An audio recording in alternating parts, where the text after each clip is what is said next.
కాబట్టి 6 గ్యారెంటీ గురించి నీ అహంకారము, నీ ఉరుకులాట, ఇవన్నీ కూడా 6 గ్యారెంటీలు అమలు చేసే విషయాలు చూపెట్టు.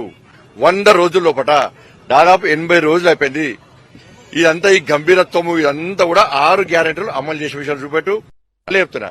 సరే, ఇదే నువ్వు చెప్పిన వాదన మీద నువ్వు ఈ పార్లమెంట్ కలిసి సిద్ధమా చెప్పు. ఇదే నువ్వు చెప్తున్న వాదన చెప్తున్నా తప్పు మాట్లాడుతున్నావు కదా. నేను మా అమ్మ గురించి చెప్తున్నాను. నువ్వు ఏదో దీన్ని జిమ్మికులు చేసి యాక్టింగ్ చేస్తే నీ యాక్టింగ్ వాళ్ళు నమ్మరీడా. ఆ కేసీఆర్ గారు కేసీఆర్ కూడా నేర్చుకుంటున్నావు నువ్వు. నేనేమంటున్నా అంటే ఇదే వర్షన్ మీద నువ్వు ఎన్నికల్లో అభ్యర్థులు పెట్టు. చలో, నేను దాని మీదనే మాట్లాడతా. నేను రాముడి మాట అన్ని మాట్లాడతా. ఈ ఎన్నికల్లో నేను ఓడిపోతే చలో నేను రాజకీయ సన్యాసం తీసుకుంటా. ఈ ఎన్నికల్లో కాంగ్రెస్ పార్టీ ఓడిపోతే నువ్వు రాజకీయ సన్యాసం తీసుకుంటావా చెప్పు. మద్దతు సిద్ధమా చెప్పు. నువ్వు నేను రాజకీయ సన్యాసం తీసుకుంటే ఎన్నికల్లో ఓడిపోతే తీసుకుంటా. నేను వ్యాపారం చేసుకుంటా. ఏమంటే ధర్మం గురించి మాట్లాడా, హిందుత్వం మాట్లాడా, ధర్మం మాట్లాడా, మాట్లాడా నేను పక్క జరుగుతా.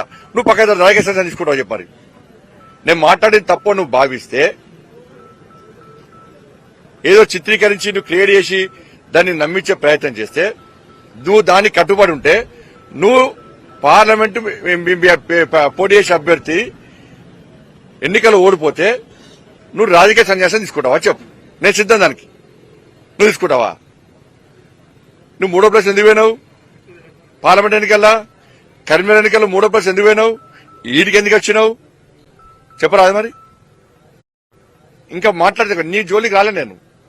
నువ్వంటే ఒక గౌరవం ఉండే, ఒక ప్రేమ ఉండే, కానీ దాన్ని పిరికితనంగా తీసుకుంటున్నట్టు నువ్వు. మేము పిరుకోవడం కాదు. నా మీద 100 కేసులున్నాయి. 2 సార్లు జైలుపోయినా. ఇక్కడ మా కార్యకర్తలు అందరు జైలుపోయారు. అందరి మీద కేసులున్నాయి.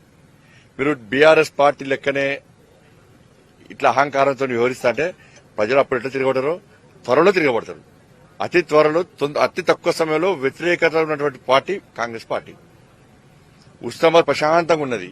మేము ప్రశాంతంగా ప్రజాహిత యాత్ర తీసుకుంటున్నాం. వీళ్ళు చిచ్చు పెట్టి ఉస్నాబాద్ లో మొత్తం శాంతి భద్రత సమస్య సృష్టించి, ఒక అలజడి సృష్టించి, రెచ్చగొట్టే వాతావరణం సృష్టించి ప్రశాంతంగా ఉన్న ఉస్నాబాద్ ప్రశాంతంగా దెబ్బతీసే ప్రయత్నం చేస్తున్నారు. వీళ్ళు ఏడవడానికి అదే ఉంటుంది.